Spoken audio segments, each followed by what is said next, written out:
When a student graduates from Baltimore City Public Schools, they have the education they need to be successful. One father says his honor students was woefully unprepared. As Project Baltimore's Chris Papps explains, Maryland has changed high school graduation requirements to help students, but some say we're setting them up for failure. Graduation day. It's a proud day. For Desmond Stinnie's youngest daughter. Today's a big day. One certainly filled with pride, but also worry. I just kind of want to get through it. You see, 3 years ago, in 2020, Stinnie celebrated the high school graduation of his oldest daughter, Xaviera. Our prize cadet here, we're so proud of her. An honor student, soccer star, and graduate of Baltimore Polytechnic Institute. She's accomplishing so much more than her old man at such a young age. Xaviera didn't just graduate from any city high school. She went to one of the best. In 2020, Poly had a graduation rate greater than 95%, one of the highest in Maryland. 77% of students tested scored proficient in English that year. 54% scored proficient in math. Both the best scores in the city. Did you think she was prepared to go to a military academy?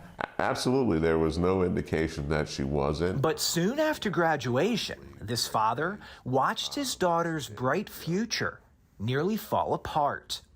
Xaviera enrolled as a cadet into one of the United States military academies. But Stinnie says when she got there, she quickly fell behind and was placed on academic probation. She was in danger of failing out of college. That was the moment we realized that the foundation wasn't built at all. And we had a very false sense of superiority having the grades that we had. Stinnie says the academy had to create a special math remediation course to help his daughter stay in school. We never thought basic math would be the stress in her life for those 16 months that she was on academic probation. Xaviera is now off academic probation and is doing well.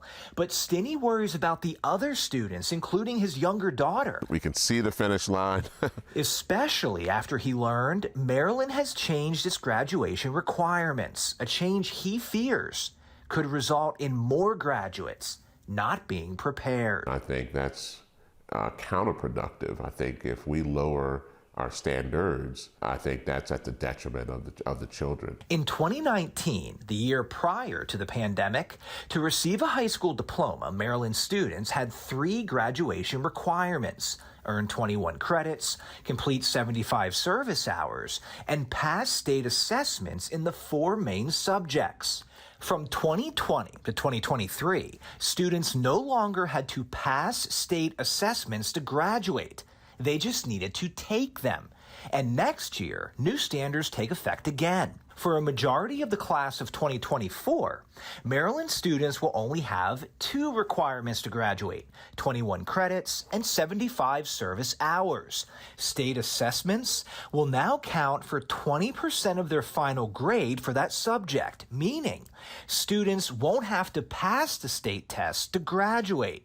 In 2025, the state is expected to change requirements again. Most graduating seniors will likely need 22 credits to graduate, but again, state assessments will only count for 20% of the final grade. Do you think this is lowering the standards?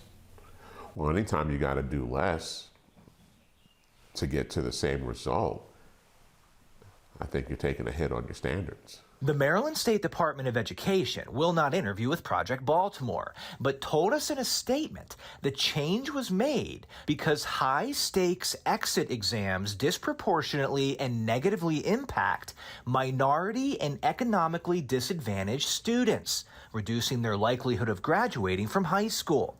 The statement continued to say, a student's course grade is a stronger predictor of college and career success than performance on standardized assessments. I think we're setting them up to fail. But graduation rates will probably go up because there's fewer requirements to graduate. Mm-hmm. And we talked about that false sense of superiority. We thought we were ready, and then when it became game time against higher level competition, we weren't ready. I'm Chris Pabst, and this is Project Baltimore. We are looking ahead to next week as the Maryland NAACP is demanding changes to education. The civil rights group is meeting this week about the, quote, critical status of African American students. The group points to lagging academic achievement and students graduating without necessary proficiency. In Maryland, two of the lowest performing school systems are in Baltimore City and Prince George's County, which have the most African American students. This is a situation where African American children who can learn just like white children or any other children, okay, come into systems and they're not educated. Well, the Maryland NAACP conference in Linthicum Heights is this Thursday and Friday. Fox 45 News and Project Baltimore will be there. As we've reported, there's currently a lawsuit against Baltimore City schools about a lack of students learning the proficiencies they need for graduation. Renowned civil rights attorney Ben Crump has joined that lawsuit. This past November, a judge denied a request from the city to dismiss the lawsuit filed by a Baltimore City couple. They claim city schools is wasting taxpayer dollars. I'm Chris Pabst. Thanks for watching. Here's another story to watch. Also, if you have a story idea, please send us a message.